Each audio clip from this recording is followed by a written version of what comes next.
Welcome to the Dakota Live podcast.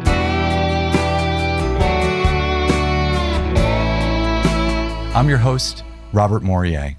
The goal of this podcast is to help you better know the people behind investment decisions. We introduce you to chief investment officers, manager research professionals, investment consultants, and other important players in the industry who will help you sell in between the lines and better understand the investment sales ecosystem. If you're not familiar with Dakota and our Dakota Live content, please check out dakota.com to learn more about our services. Before we get started, I need to read a brief disclosure. This content is provided for informational purposes and should not be relied upon as recommendations or advice about investing in securities. All investments involve risk and may lose money. Dakota does not guarantee the accuracy of any of the information provided by the speaker who is not affiliated with Dakota. Not a solicitation, testimonial, or an endorsement by Dakota or its affiliates. Nothing herein is intended to indicate approval, support, or recommendation of the investment advisor or its supervised persons by Dakota. Today's episode is brought to you by Dakota Marketplace. Are you tired of constantly jumping between multiple databases and channels to find the right investment opportunities? Introducing Dakota Marketplace, the comprehensive institutional and intermediary database built by fundraisers for fundraisers.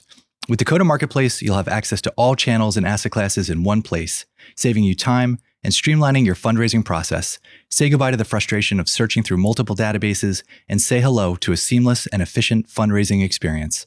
Sign up now and see the difference Dakota Marketplace can make for you. Visit dakotamarketplace.com today. Recently, we had the opportunity to travel to Fargo, North Dakota to better understand the growth of capital in the state of North Dakota. We interviewed a number of different institutions, starting with the North Dakota State University Foundation and then ending with the North Dakota Department of Trust Lands. In this unique episode, you're going to better understand how each individual state operates differently from an investment management perspective, starting with the state of North Dakota. Passing it over to the desk to learn more about this unique organization. The Enabling Act of 1889 facilitated the division of Dakota Territory and the establishment of North Dakota, which was granted nearly 2.6 million acres of land to support educational institutions. Managed by the Board of University and School Lands, these lands generate revenue for the state through prudent asset management, including over 700,000 surface acres and 2.6 million mineral acres. Now known as the Department of Trust Lands, this body oversees the administration of these assets, maintaining stable investment returns and expanding income sources for public schools and other beneficiaries as mandated by the North Dakota Constitution. Commissioner Heringer is responsible for providing overall direction and oversight to all divisions within the North Dakota Department of Trust Lands, crafting policies to help further secure and diversify the department's portfolio, increasing the department's assets, and continually affirming the department's commitment to conservationism. Furthermore, Commissioner Heringer serves as the chief advocate and spokesperson for the department, investing significantly in public relations and legislative communications, and is a member of the North Dakota State Investment Board. Joe was appointed to serve as commissioner in March of 2022.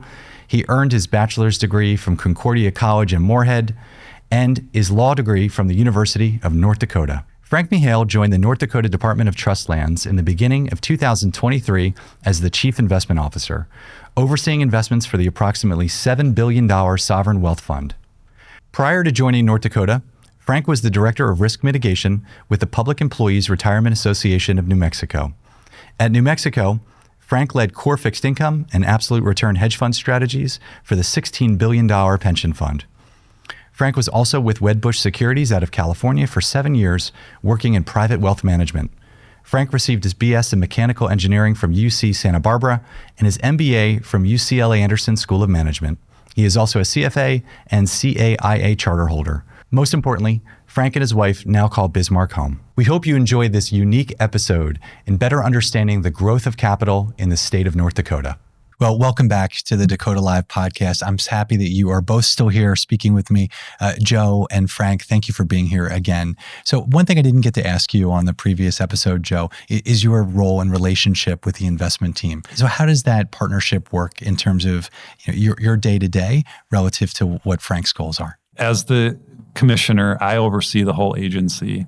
And so I have 9 divisions. One of the divisions is investments. And I love my investment team. Frank has done a great job. He's been here for about a year now, a little bit over a year. And I probably take a little more interest in investments than maybe prior commissioners because of my background in investments. So I kind of still like to get my hands in there some. But basically, Frank and his team are responsible for managing and overseeing the portfolio on a day-to-day basis. I have the oversight ultimately, because in our bylaws and our investment policy statement, it says the commissioner is the ultimately responsible, and then in reporting to the land board. But I really trust Frank. I kind of let him run. He's got a great sense. He's got obviously great credentials, great experience. He's got great ideas. So Frank kind of runs with it. He comes to me with his ideas, and most of the time I say, "Hey, that sounds great." Sometimes we'll bat him back and forth a little bit and tweak him, but he does a great job, and I trust him. And like I said, I kind of let him run with running the portfolio. So you had mentioned before we started recording that you both recently traveled together to Portland, Oregon to meet with RVK, who's your consultant. So when you think about traveling to meet with a consultant or maybe meeting with asset managers, what are you looking for in those meetings as it relates to either the relationship or the opportunity? We value our relationship with RVK. We think they do a great job, and they really act as an extension of our team. One of the things that we do this once a year. We plan at least an annual trip out to RVK's headquarters. I think it's just so important to have those in-person meetings. We do a lot remote via, video calls and emails, but just having that focused time to sit down, see people in person. One of the big things we get to sit down with each one of their asset category experts. We get to sit down and talk with their leadership team about what's going on, big picture with their company and where they're heading as a firm. And then we get to do some long-term strategic planning. So we really look at where we're at right now. And we kind of put almost a year, plus plan together, big picture that's going to change, and we're going to tweak it along the way. But it's a great opportunity just to sit down and have that really focused time one-on-one with them. Frank, I'm going to quote this back to you to make sure I got it correctly.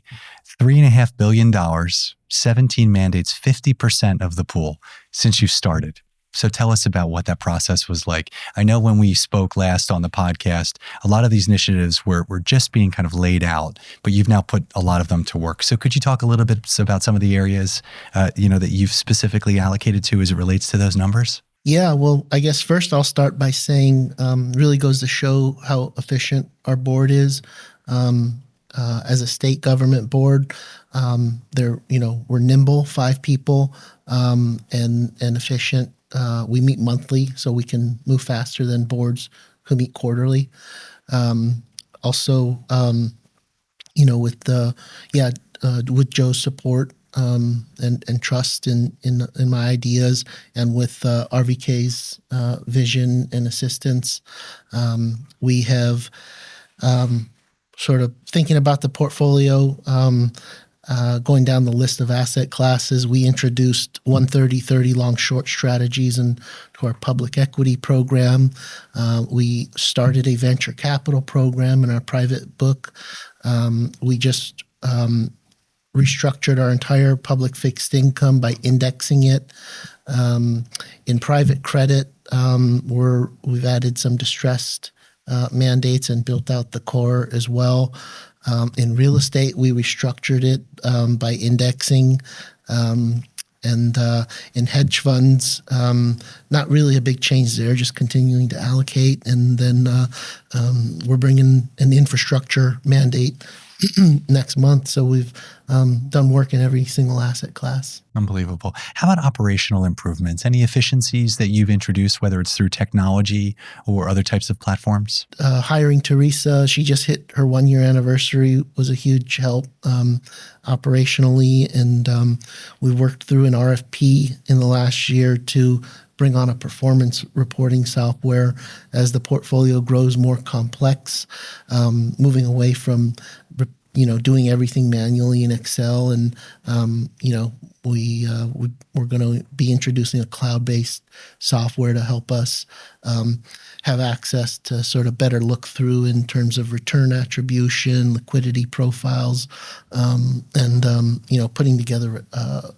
board reports for the board. Have you found anything to help your inbox yet? And I'm sure you get a lot of emails from asset managers and folks who are looking to get your attention. No, but I hear there's like some, maybe AI can help me with that. We'll have to ask John about it. Sounds like the Bison Fund is doing some work there. We're so thankful for our board.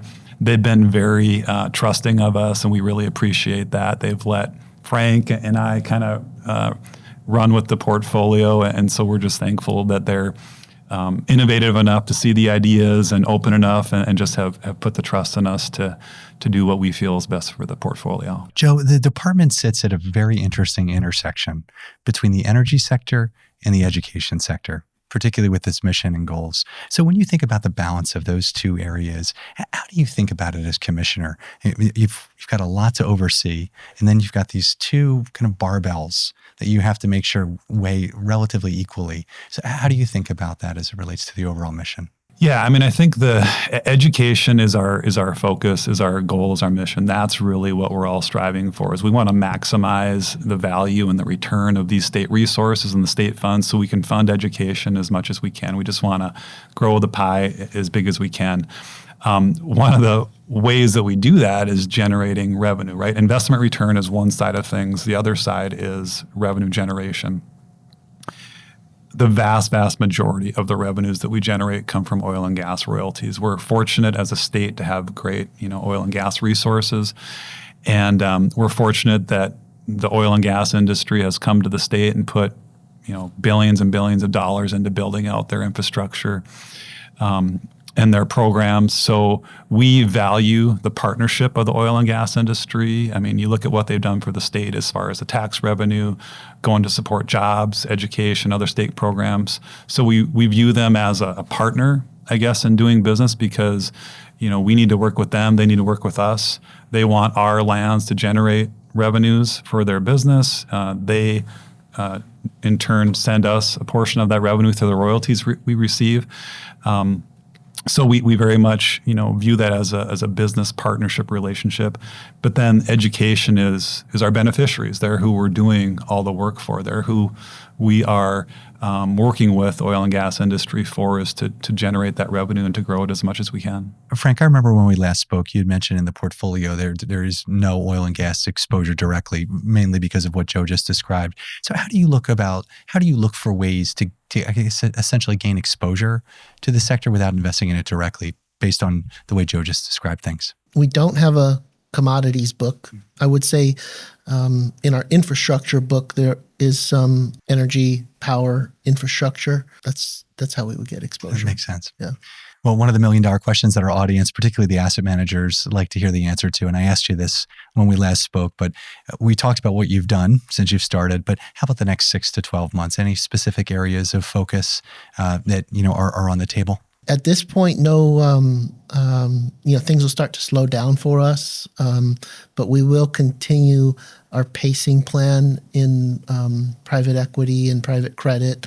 We'll probably be doing one private credit and one venture capital mandate every year, for the foreseeable future. Well, I have to say your sister plan, Scott Anderson, the Chief Investment Officer for North Dakota Retirement Investment Office, was on the show recently, and both of you are very busy. So it is amazing. Now, different approaches. He's building out an internal investment office. Is that something that you ever considered as a plan, bringing in people maybe to invest in whether it's public equities, maybe some fixed income internally? We work with Scott a lot. We collaborate. He's a great professional. Great to have him as like you said, a colleague. And I'm on the state investment board too, so I get to talk and meet with Scott a lot. Love working with him. Honestly, I think we're going to see how it goes. I'm interested to see how the program goes for the Retirement Investment Office. I know that they're just in the process of putting together all the systems, because you have to develop new systems as far as trading and reporting and auditing and all that. And then they're going to start hiring professionals. So I think I'm curious to see how it goes, and I'll be watching it really closely. Right now, we don't really have any plans for that, but we're definitely going to be watching closely as Scott builds out his internal program. Frank, you're a recent transplant to North Dakota. So tell us about what you've liked about the state since you've been here. It's beautiful. I really love the Missouri River that runs through town, and really excited to get out there this summer. Yeah, I think coming from a big city like Los Angeles, you just notice that, smaller the town, the friendlier the people. Joe, what should people know about the department and the state of North Dakota that they may not have known prior to this conversation? Well, I'm a North Dakota native. I grew up in Bismarck. I love the state. I moved away for a while, came back. It's a great state to grow up in, raise a family. That's one of the big reasons why I moved back, is I wanted to raise my family here. We're glad to have newcomers like Frank. I always tease Frank that he saw the light and came to North Dakota from California. So we always love having them. And we have a great education system. Our K through 12 schools are great. The universities are great. Here on the NDSU campus, you can see what the great things they're doing here on the college campuses too. I think that one of the stories about North Dakota is how innovative we are. There's lots of new industries coming into the state, whether it's ag product type industries or using the natural resources we have for other byproducts. Things like carbon capture is being developed in the state now. So there's lots of new industries and opportunities developing. And our government, the state government does a good job. We don't overspend. We have a healthy surplus. We manage things fairly conservatively, so we don't get ourselves in trouble by overextending, and that benefits all the citizens. We have funds to do projects and build all the infrastructure, build new university facilities, things like that. So I think the state overall has been run very well the past several decades. So. Well, I have two colleagues with me who I'm going to give a very warm nod to because they set up this whole operation, and they are also going to be hitting the road. They're going to be going west from Fargo as soon as they pack up the equipment. So what's one spot that they should hit on their way west? They're going to be heading towards Bismarck and then ultimately down into South Dakota. So what's your recommendation for them? I would hit the Badlands in the western part of the state. Medora is the town out there. It's not as busy now during the early spring, but in the summer, it is very good and very exciting. It's like an Old West town, and the Badlands are great. They're beautiful. You're going to love the scenery. And then you can go to our lesser neighbor to the south, South Dakota, I guess. No, we love South Dakota. You got to see Mount Rushmore in South Dakota. So yeah. That's wonderful. How about Frank? How about you, since you've been here? I think Joe hit the spots, but I would say if you want a better chance at seeing some bison, you got to go to the north gate, I would recommend, of the Badlands, Teddy Roosevelt Park. And then, Mount Rushmore is in the Black Hills. I would definitely recommend Needles Highway. Thank you for sharing that for them. Thank you for being here today. We greatly appreciate your time, your insights. It was wonderful to see you again, Frank. Thanks for doing this live. And we'll thank North Dakota State University again. It's wonderful to hear the partnership that you all have with the university. It's really been a special opportunity for all of us to be able to sit here today. So thank you for your time. Thanks for having us. Happy to do it. Thank you for tuning into this special episode, and thank you for investing your time with Dakota. Don't say goodbye.